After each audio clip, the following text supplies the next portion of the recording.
करी, जिसने उनके सम्मान पे हाथ डाला, उसके बेटे को टिकट दी। तो एक तरह से सारे हरियाणा के लोगों को ये अंगूठा दिखा रहे हैं, जो करना है कर लो, इस बार करके इंकलाब इंकलाब इंकलाब गिरफ्तार करो गिरफ्तार करो इंकलाब इंकलाब जिंदाबाद भारत माता की जय भारत माता की। ये दिन देखने के लिए मेडल लेके आए थे देश के लिए, रोना नहीं, यही दिन देखने के लिए लेके आए थे। मैं पूछ रही हूँ, सबसे पूछ रही हूँ। एक जी ने मेरे को बोला कि कोटा सिक्का, आपको भी पता है कि हिंदुस्तान में एक लड़की को कोटा सिक्का बोलना मतलब क्या योग निकाल सकते हो। अंतर्राष्ट्रीय पदक विजेता महिला पहलवानों ने कुश्ती महासंघ के तत्कालीन अध्यक्ष और भारतीय जनता पार्टी के सांसद बृजभूषण शरण सिंह और साथ ही कुश्ती महासंघ के अन्य पदाधिकारियों के खिलाफ शोषण के आरोप लगाए थे, जिसके बाद जंतर मंतर पर इन्होंने प्रदर्शन किया। इस आंदोलन को जिन महिला पहलवानों ने नेतृत्व किया उसमें विनस फोगाट और साक्षी मलिक महत्वपूर्ण हैं। हम अभी विनस के गांव बलाली में हैं। हरियाणा में 25 मई को लोकसभा के चुनाव होने हैं। हम जानने आए हैं कि महिला पहलवानों का प्रदर्शन चुनाव में मुद्दा है भी कि नहीं। बता दें कि जिस बृजभूषण शरण सिंह पर महिला पहलवानों ने आरोप लगाए थे, बीजेपी ने उनका टिकट तो काट दिया, लेकिन उनके बेटे को टिकट दे दिया। साथ ही महिला पहलवानों के साथ दिल्ली में दिल्ली पुलिस ने काफ़ी गलत व्यवहार किया था। उन्हें प्रदर्शन करने से रोक दिया गया था, उन्हें खींच कर बसों में भरकर डिटेन किया गया था। क्या यह सब इस चुनाव में मुद्दा है या नहीं, हम यही जानने आए हैं।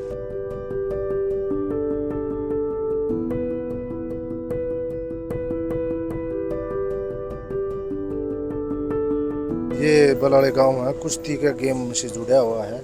इसमें कम से कम 7 इंटरनेशनल मेडल हैं, जिसमें पहले तो गीता थी, बबीता थी, रितु, संगीता, विनेश, जो मेरे परिवार की हैं। अच्छा, आप उसी परिवार से? उसी परिवार से हूँ। और अब ये नए बच्चे तैयार होने लग रही है। साथ एक नया संगवान है। हाँ, उनका पोस्टर भी सामने लगा हुआ है। नेहा संगवान हाल ही में उन्होंने जीता है। हाँ, अभी जीता है। हम देख रहे हैं यहाँ बच्चों को तैयार करा रहे हैं और ये अंतर्राष्ट्रीय पहलवान विजेताओं का गांव है। ना पंखा चल रहा है, ना कुछ, एकदम बच्चे गर्मी में। कोई सुविधा नहीं दे रखी, ना तो ये लाइट की सुविधा है, ना कुछ और। ये बस मैट भी है ना, ये मैट भी खुद के हैं और सरकार ने इसी सुविधा नहीं दे रखी। मैट की दे रखी ना, वेट की दे रखी ना, डैमलो की दे रखी ना। आज तो ये जो आप यहाँ प्रैक्टिस करा रहे हैं बच्चों को, इसका आपको मेहनताना मिलता है कि ये भी आप अपने मन से करते हैं? अपने मन से करता हूँ। एक चीज़ बताइए कि हम यहाँ ये जानने आए हैं कि जो विनस फोगाट हैं आपके परिवार की हैं, जब वो और साक्षी मलिक और बजरंग पूनिया ये लोग सड़कों पर आए दिल्ली में, अचानक से प्रदर्शन करने पहुँच गए और बृजभूषण सिंह के अगेंस्ट इन्होंने गंभीर आरोप लगाए थे। उसके बाद बृजभूषण का टिकट तो कट गया, लेकिन उनके बेटे को टिकट मिला है। साथ ही तब दिल्ली पुलिस ने उनके साथ काफ़ी ज़्यादती की थी। क्या ये चुनाव, इस चुनाव में ये मुद्दा है, और मुद्दा है तो किस तरीके से? चुनाव में ये मुद्दा है कि अब की बार मोदी का जिस तरह ये है भाई, इनने कोई सहायता नहीं करी, कुछ भी प्रोटेक्ट कर रखे तो बहुत ठीक कर रखा था उनने। जब भी उसके लड़के को चुनाव के लिए जिता रहे हैं, वो तो बहुत ज़्यादा दिक्कत हो रही है ना उससे। तो इस चुनाव में तो ये बच्चे हैं, लड़की हैं, जो इसके पापा युग करवाते हैं, तो वो जो दिल्ली वाले घटना देखते हैं उसको थोड़ा डरते हैं भाई, कल पता नहीं है मेरे लड़की के साथ क्या हो जाए। तो इस वजह से मोदी के वोट बहुत कम हो गई। ये कितने साल के आपके बच्चे हैं, यहाँ कब से प्रैक्टिस कर रहे हैं? बच्चे सर, मेरा लड़का है वो 7 साल का, लड़की 8 साल की है। ये स्टेट खेल की अब की बार अंडर 11 में, तो बचपन से ही मैं तैयारी करवा रहा हूँ। अपने घर से ही इनको मैंने तैयार किया। खुद मैं पहलवानी करता था, अब जॉब के साथ साथ शुरू से ही इनकी तैयारी है, तो यहाँ पे जोर करवाने के लिए कई बार ले आता हूँ मैं इनको। तो एक चीज़ बताइए कि जैसे जो ये महिला पहलवानों का आंदोलन हुआ, आप अपनी बिटिया को लाते हैं, यहाँ के जो कोच है जो यहाँ देखभाल करते हैं, वो कह रहे हैं कि जो महिला पहलवानों का आंदोलन हुआ उसके बाद लोगों ने अपनी लड़कियों को भेजना कम कर दिया है। क्या इसमें सच्चाई है? आपको क्या लगता है? जी, इसमें बिल्कुल सच्चाई है। पहले से लड़कियों की संख्या इधर काफ़ी कम हुई है। पहले शुरू में मैं करवाता था तो ज़्यादा थी लड़कियाँ, पहले से बहुत कम आती हैं लड़कियाँ सर। आपको भी चिंता होती है? क्या चिंता होती है? शुरू में मैंने जोड़ा था तो काफ़ी जोश के साथ शुरू किया था जी उस टाइम पे। तो अब थोड़ा देखते हैं तो माहौल को थोड़ा हाँ मन में होता है सर। क्या क्या डर आता है? डर यही आता है कि बच्चे इतने ओलंपिक लेवल तक भी पहुंचने के बाद सेफ नहीं हैं, तो ये आगे की सोच के चलते हैं तो थोड़ा हाँ आता है सर मन में जी। तो ये जो महिला पहलवानों का आंदोलन था, उसका इस चुनाव पे कोई असर हो सकता है? सर महिला पहलवानों की लड़ाई तो सच्ची लड़ाई थी जी, असर तो पड़ता ही है जी इन चीज़ों का। एक तरफ जहां फोगाट परिवार के एक सदस्य कहते हैं कि महिला पहलवानों के आंदोलन का चुनाव पर असर पड़ेगा, वहीं दूसरी तरफ उसी परिवार की एक सदस्य बबीता फोगाट बीजेपी के लिए प्रचार कर रही हैं। बता दें कि बबीता बीजेपी से जुड़ी हुई हैं और साल 2019 में विधानसभा का चुनाव चरखी दादरी से लड़ चुकी हैं। हालांकि उन्हें हार का सामना करना पड़ा था। जब महिला पहलवान दिल्ली के जंतर मंतर पर आंदोलन कर रही थी, तब भी इसे क्षेत्र और जाति के नज़रिए से देखा गया था। चुनाव के दौरान भी जाति के नज़रिए से इसे देखा जा रहा है। हम बलाली के अलावा कई अन्य गांवों में भी गए कि पता करने की कोशिश की कि इस आंदोलन का अभी जो लोकसभा का चुनाव चल रहा है उसमें असर है या नहीं। ये आबिदपुरा गांव है। यहाँ के लोगों ने हमें बताया कि चुनाव के दौरान ये मुद्दा है, क्योंकि हमारी महिला पहलवानों के साथ काफ़ी बुरा बर्ताव किया गया था। ब्रिजभूषण सिंह जो बीजेपी के नेता हैं, उनके खिलाफ एक आंदोलन किया। क्या वो भी यहाँ चुनाव में मुद्दा है? वो मुद्दा तो है भाई, वो तो हमारे यहाँ गोवांड की लड़की है, उनके हम जानते हैं, उनके साथ बुरा हाल हुआ, वो भी है हमारे दिल में। पर जो हमारी जाट कौम ने खत्म करना जल लग रहा, सबसे बड़ा ज्यादा मुद्दा हमारा यही है। नहीं, यहाँ वो लड़कियों के साथ तो हुआ अन्याय, लेकिन उसमें उन्होंने अभी पिछले 2 या 3 दिन से उसके ऊपर केस के ऊपर आई है कुछ, तो उसमें उसने विजय प्राप्त की है बजरंग और ने और विनेश ने। तो उससे लेकिन उन्होंने ये टिकट देना नहीं चाहिए। ये ऊपर हेड भाई बीजेपी का जो हेड है उसको देखना चाहिए ना, ये किसको टिकट देते हैं किसको नहीं। वो तो यूपी के अंदर प्रभाव डालेगा, यहाँ के वोटर तो डाल नहीं सकते। नहीं, लेकिन एक चीज़ बताइए कि आपके यहाँ की लड़की के साथ गलत हुआ जैसा उनका अभी आरोप है, तो और उनके बेटे को टिकट दे दिया, तो यहाँ के जो वोटर हैं क्या उनके दिमाग में बात रहेगी कि जिस पे आरोप लगा उसको टिकट दे दिया बीजेपी ने? हाँ, ये तो जहन में है ये हर आदमी के भाई, इन्होंने जैसे किसान आंदोलन किया या पहलवानों के साथ अत्याचार किया, ये तो जहन में है ही हर आदमी के। इसी का तो बेनिफिट मिल रहा है ना कांग्रेस को। ये जो यहाँ की महिला पहलवानों ने आंदोलन किया था, तो उस वक्त काफ़ी कुछ हुआ, तो अभी चुनाव चल रहा है, तो क्या आप लोग जब वोट देने जाएंगी तो आपके दिमाग में होगा ये बात होगी दिमाग के अंदर कि हमारे पहलवानों के साथ कितना बुरा हुआ। हाँ। तो एक दूसरे उनके जो जिन पे आरोप लगाया था इन लोगों ने, बीजेपी ने उनके बेटे को टिकट दे दिया, तो आप इसको कैसे देखती हैं? मैं तो गलत मानती हूँ। एक चीज़ हमें बताएंगे, जैसे हम लोग बहुत जब ये लोग बोलने के लिए आए, विनस और साक्षी मलिक ने, तो बहुत सारे लोगों ने कहा कि इतने दिनों तक क्यों चुप रहे, अब क्यों बोल रहे हैं। तो एक महिला होने के नाते इस तरीके की बात कहने में कितनी हिम्मत की ज़रूरत पड़ती है, थोड़ा बताएंगे आप? हाँ, बात जो गलत है उसको सामने लाने के लिए तो दिक्कत आती है, लेकिन बहुत सारी ऐसी बातें हैं जो महिला खुल के नहीं बोल सकती, तो उसको छुपाने कैसे भी समझो आप, उसके लिए टाइम चाहिए। ये तो है, कोई सपोर्ट देने वाला, साथ देने वाला हो तभी हम ये बात बोल सकते हैं। यही है। तो जब आप वोट देने जाएंगे तो आपके दिमाग में रहेगा कि उनके साथ गलत हुआ? हाँ, गलत हुआ, ये है। चुनाव में है मुद्दा ये भी, लड़की वाला भी, कि उनके हाथ जो दिल्ली में हुआ वो गलत हुआ। हाँ यार, ये हमारे नज़दीक की वैसे हो गई, हमसे इनसे हमदर्दी है हमें बिल्कुल। क्या हुआ, मतलब कैसे? वो जो उनके हाथ जो पुलिस ने तो दुर्व्यवहार किया, जो इधर से उठा के वो ले गए, वो गलत किया। हाँ। उनकी जो बातें थी वो सुननी चाहिए थी गवर्नमेंट को। हाँ। जो जायज़ जो बातें थी। हाँ। सभी जगह है ये मुद्दा, क्योंकि किसी की भी बहन बेटी है उसके साथ जाती होती है, वो गलत है। और ये तो सरेआम जाती हुई थी, पहलवानों को घिसरा के दिल्ली के अंदर उनकी इतनी बुरी तरह बेइज्जती करी है, तो मुद्दा तो है ही है। जी, एक चीज़ और बताइए, कई लोग इसको जात के एंगल से देख रहे हैं क्योंकि हरियाणा में भी जात चुनाव में बहुत हावी होता है। पहलवान कोई जात का नहीं होता भाई साहब, किसी भी कास्ट का हो, पहलवान पहलवान ही होता है और देश की शान होता है पहलवान। उसके अंदर चाहे जाट हो, चाहे ब्राह्मण हो, चाहे कोई भी कास्ट हो, सभी बराबर होती है। एक चीज़ ये बताइए कि जैसे विभूषण सिंह के बेटे को बीजेपी ने टिकट दे दिया, उनको नहीं दिया लेकिन बेटे को दिया, इसका भी असर इधर हो रहा है? बिल्कुल असर तो सभी जगह होएगा उसका, क्योंकि ब्रजमोहन भूषण तो सबसे पहले इन्वॉल्व था इसके अंदर और उसी के बेटे को टिकट दिया है वहाँ से, तो इसके अंदर फर्क तो पड़ता ही है। एक जैसे यूपी के अंदर ट्रेनिंग है जिसको किसान भी नीचे गाड़ी के नीचे रोंदे थे, उनका भी फर्क पड़ता है। हाँ, गृह राज्य मंत्री था अजय ट्रेनिंग से, तो मुद्दे तो सभी होते हैं। यहाँ किसानों के ऊपर गोली चलाई, ये भी मुद्दे हैं। आंगनबाड़ी वालों के ऊपर भी गोली चलाई, युवा लड़कियों की पुलिस की भर्ती कैंसिल हुई, इसके ऊपर भी लाठी चली उनके ऊपर, तो मुद्दे तो सभी होते हैं। हम महिलाओं के साथ गलत होया था, इसलिए बीजेपी की वोट नहीं डालेंगे लोग। जिनके मन में ये है कि भाई जिसने देश की शान बढ़ाई और उनके साथ ये हालात हुए हैं, वो चाहे हरियाणा की हो तो किसी भी स्टेट की हो, जो तिरंगा वहाँ ओढ़ के आते हैं, उनके साथ जो ज्यादती हुई है वो गलत है। तो मुद्दा है ये बीजेपी के लिए नुकसान है। बीजेपी के लिए नुकसान? बिल्कुल नुकसान।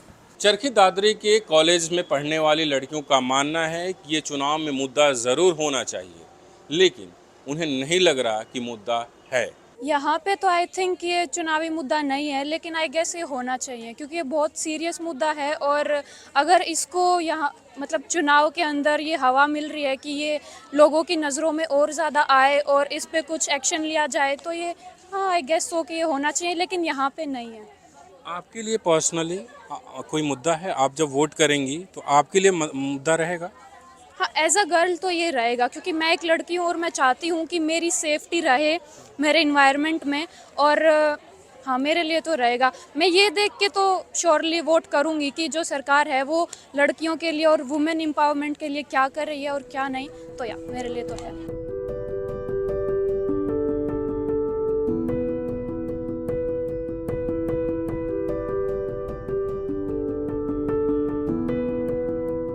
साक्षी मलिक रोहतक के सर छोटू राम स्टेडियम में पहलवानी की ट्रेनिंग करती थी और यहीं से वो ओलंपिक मेडल जीत के लाईं।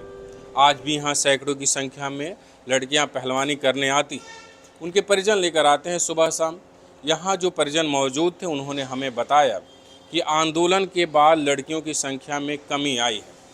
वहीं क्या इस आंदोलन का अभी जो हरियाणा में लोकसभा का चुनाव चल रहा है उस पर असर होगा? ज़्यादातर ने कहा हाँ चुनाव में असर होगा, लेकिन कुछ ने कहा कि एक खास जाति में इसका असर है। उनका इशारा जाट समुदाय की तरफ था, क्योंकि ये तमाम महिलाएं जो आंदोलन को नेतृत्व कर रही थी वो जाट समुदाय से ताल्लुक़ रखती हैं।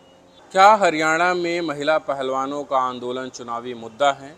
इसको लेकर राजनीतिक कार्यकर्ता जगमती सांगवान बताती हैं। देखिए, यहाँ पे बड़ी आबादी जो है वो ये मानती है कि हमारी जो रेसलर बेटियां हैं उनके साथ ब्रजभूषण और उसके लगे भग्गों ने यौन हिंसा करी, लेकिन जब वो बोलने के लिए आगे आई तो ना ही तो प्रधानमंत्री, ना खेल मंत्री, ना दूसरे लोगों ने इस चीज़ की परवाह नहीं करी। उनको मजबूरन जो है वो FIR दर्ज करवाने के लिए जाना पड़ा। और अब जबकि चार्जेस फ्रेम करने के लिए कोर्ट के आदेश हो गए हैं, तो सब लोग ये मानते हैं कि हमारे यहाँ की रेसलर्स ने बहुत बहादुरीपूर्ण संघर्ष करके एक तमाम अपना करियर दांव पे लगा के और एक बड़े मगरमच्छ को जो लगातार जो कुश्ती की खिलाड़ी हैं उनका यौन शोषण और उनके साथ यौन हिंसा करता आ रहा था, उसको जो है एक जगह पे न्याय प्रक्रिया में ला के फंसा दिया है और अब उसका बचना मुश्किल है। तो क्या हरियाणा के चुनाव में ये मुद्दा है कि बीजेपी ने सपोर्ट नहीं किया, ब्रजभूषण के बेटे को टिकट दिया? बिल्कुल, हरियाणा के चुनाव के अंदर महिलाओं की सुरक्षा एक बड़ा मुद्दा है, क्योंकि ब्रिजभूषण और रेसलर्स का जो आंदोलन है वो हरियाणा के अंदर, जो हरियाणा का खेल मंत्री है संदीप सिंह, उसने यहाँ की जूनियर कोच के साथ अटेम्प्ट टू रेप किया था और उसके ऊपर बहुत बड़ा आंदोलन खुद हम लोगों ने लड़ा और इस हद तक लड़ा कि एक हफ्ते के अंदर हमें 4-4 थानों के अंदर जो है हवा खिलाई गई। यूनिवर्सिटी गेट के ऊपर जहाँ पे लड़कियों ने हमने उसको कैबिनेट से हटाने और निष्पक्ष जांच करके उसके खिलाफ कानूनी कार्रवाई प्रशस्त करने की मांग करी थी, उन सबको वहाँ पे घसीटा गया था। उसके बाद जो है इस पूरे बैकग्राउंड से हौसला लेते हुए जो हमारी कुश्ती की खिलाड़ी हैं वो भी उनके साथ होने वाली यौन हिंसा के खिलाफ बोलने के लिए आगे आई। तो इस तरह से लगातार यहाँ पे महिलाओं की सुरक्षा का सवाल एक बहुत बड़ा सवाल पिछले दिनों हरियाणा के अंदर रहा है। अभी तक हमने जितने ही ग्रामीणों से बात की उसमें से ज़्यादातर का मानना है कि इस चुनाव में महिला पहलवानों के आंदोलन का असर पड़ेगा, क्योंकि उन बेटियों ने हरियाणा का, देश का मान बढ़ाया था, उनके साथ दिल्ली में गलत व्यवहार किया गया। वहीं बीजेपी कार्यकर्ता ऐसा नहीं मानते, उनका मानना है कि इसके पीछे कांग्रेस का हाथ था। यहाँ कोई मुद्दा नहीं है ऐसा, ठीक है भाई जी। और ये वह बस राजनीति में रंग देने के लिए विपक्षी पार्टियां इसको करती हैं, लेकिन ये हरियाणा के सम्मान से विपक्षी पार्टियां जोड़ रही हैं। हरियाणा के सम्मान से, हरियाणा का सम्मान ओलंपिक में अब भी ये क्या नाम, विनेश फोगाट का अब भी ओलंपिक की टिकट आया है। अगर कोई मुद्दा होता तो उसको सविट्टी बुरा है, ठीक है, सविट्टी बुरा का भी आया है। नीरज चोपड़ा ने भी वो किया है। एक 3-4 लड़कियां और हैं, अन्नू मलिक है और 2-3 लड़कियां, उनका ओलंपिक की टिकट कटा है। ऐसा कोई मुद्दा थोड़ी है। उस जो कुछ भी हुआ था उस आधार पे यहाँ वोटिंग नहीं होगी, आप कह रहे हैं? नहीं, उस आधार पे कोई वोटिंग नहीं होगी भाई जी। इन तमाम आरोपों के चलते ब्रिजभूषण लगातार विपक्ष के निशाने पर है। शायद इसीलिए बीजेपी ने कैसरगंज से सबसे आखिरी समय में टिकट जारी किया। टिकट ब्रिजभूषण को तो नहीं मिला, उनके बेटे को मिला, करण भूषण को, जिसके बाद इस मामले में आंदोलन करने वाले पहलवानों ने हैरानी जताई और बीजेपी पे निशाना साधा। वहीं ब्रिजभूषण अपने बेटे के चुनाव प्रचार में शुरू से लेकर आखिरी तक लगे रहे। जानकारों का मानना है कि महिला पहलवानों का मुद्दा हो या हरियाणा में महिलाओं से जुड़े हुए दूसरे मुद्दे, चुनाव में इसलिए इसकी ज़्यादा चर्चा नहीं होती क्योंकि यहाँ की राजनीति में महिलाओं की उपस्थिति बेहद ही कम है। अगर इस लोकसभा चुनाव की बात करें, 223 उम्मीदवार मैदान में हैं 10 लोकसभा सीटों के लिए, जिसमें से सिर्फ 16 महिलाएं हैं। जो 2 नेशनल पार्टियां हैं उसने 10 में से एक लोकसभा सीटों पे महिला उम्मीदवार उतारे हैं। जैसे कांग्रेस ने सिरसा से कुमारी शैलेजा को मैदान में उतारा है, वो 4 बार की सांसद हैं, उनके पिता भी सांसद रहे हैं। वहीं बीजेपी ने अंबाला से पूर्व केंद्रीय मंत्री रतनलाल कटारिया की पत्नी बंतो कटारिया को चुनाव मैदान में उतारा है। रतनलाल कटारिया 2014 और 2019 में यहाँ से बीजेपी के सांसद थे और साल 2023 में उनका निधन हो गया। वो केंद्रीय मंत्री भी थे। हरियाणा की स्थापना 1966 में हुई, तब से लेकर अब तक महज 6 महिलाएं ही लोकसभा पहुंच पाई हैं। ये महिलाएं हैं चंद्रावती, सुधा यादव, कैलाशो सैनी, कुमारी शैलेजा, सुनीता दुग्गल, श्रुति चौधरी। बता दें कि शैलेजा 4 बार और कैलाशो सैनी 2 बार सांसद बनी हैं। जैसा कि हमने बताया कि 10 लोकसभा सीटों पर इस बार कुल 223 उम्मीदवार हरियाणा में चुनावी मैदान में हैं। इसमें से सिर्फ 13 महिलाएं हैं। अगर लोकसभा क्षेत्र के हिसाब से बात करें तो अंबाला से कुल 14 उम्मीदवार हैं, जिसमें से 2 महिलाएं हैं। बीजेपी से बंटो कटारिया और जेजेपी से किरण पूनिया। भिवानी महेंद्रगढ़ से 17 उम्मीदवार हैं, उसमें से 2 निर्दलीय महिला उम्मीदवार हैं। फरीदाबाद से 24 उम्मीदवार इस बार मैदान में हैं, इसमें से 2 महिलाएं हैं, एक लोकतांत्रिक जनशक्ति पार्टी और दूसरी पीपुल्स पार्टी ऑफ इंडिया से। गुरुग्राम लोकसभा क्षेत्र से 23 उम्मीदवार मैदान में हैं, इसमें से 1 महिला उम्मीदवार है जो राइट टू रिकॉल पार्टी से जुड़ी हुई हैं। हिसार से 28 उम्मीदवार मैदान में हैं, जिसमें से 3 महिलाएं हैं। जेजेपी से नैना चौटाला मैदान में है, जो पूर्व उप मुख्यमंत्री दुष्यंत चौटाला की मां है। वहीं यहां से इनेलो की तरफ से चौटाला परिवार की ही सुनैना चौटाला मैदान में है। वहीं एक निर्दलीय उम्मीदवार है। करनाल से 19 उम्मीदवार मैदान में हैं। इसमें से 2 महिलाएं हैं जो निर्दलीय हैं। कुरुक्षेत्र से तो 31 उम्मीदवार मैदान में हैं, जिसमें से सिर्फ 1 महिला है जो निर्दलीय चुनाव लड़ रही हैं। ऐसे ही रोहतक में 26 उम्मीदवार इस बार मैदान में हैं, जिसमें 2 महिलाएं हैं, दोनों निर्दलीय हैं। सिरसा, जहां से कांग्रेस की कुमारी शैलेजा उम्मीदवार है, वहां से 19 लोग चुनाव लड़ रहे हैं, उसमें से शैलेजा अकेली महिला हैं। सोनीपत, जहां से 22 उम्मीदवार मैदान में हैं, इसमें से 1 भी महिला नहीं है। हरियाणा में महिला पॉलिटिक्स का क्या रोल है? क्योंकि अभी वर्तमान में देखा जाए तो जिनके 8-9 महिला उम्मीदवार हैं, जिसमें से कई एक पारिवारिक पृष्ठभूमि से आती हैं। ये तो सवाल ये खड़ा हो रहा है मेन कि जो राजनीतिक पार्टियां हैं उनके अंदर भी पितृसत्तात्मक जो सोच है वो अभी डोमिनेट कर रही है, और महिलाओं के 33% रिजर्वेशन के बिल को जिस तरह से लटकाया गया है वो भी अपने आप में इसका उदाहरण है। और इधर से अभी जो बीजेपी जो दावा कर रही है कि उन्होंने 33% महिलाओं को दे दिया है, लेकिन अभी भी सेंसस होगी, परिसीमन होगा, उसके बाद वो मिलेगा। ये टरकाना है, एक तरह से लटकाना टरकाना, ये सब उनके साथ चल रहा है, महिलाओं के साथ है, क्योंकि एक वेस्टेड इंटरेस्ट जो आदमियों का है, वो मानते कि राजनीति उन्हीं की बपौती है। मतलब राजनेताओं को चौधर करने का चस्का लगा हुआ है, एक तरह से धुले धुलाए सफ़ेद कपड़े पहनो, अपना राजनीति करो, और महिलाएं जो है बच्चों को, बुजुर्गों को, पशुओं को घरों में काम में खटती रहें, इस तरह की। This election season, your right to choose puts you at the heart of it again. We'd like to be your eyes and ears. Choose the journalism and media that serves democracy and you. Simply head on to newslaundry.com/subscription and pick up the TNMNL joint subscription of your choice today.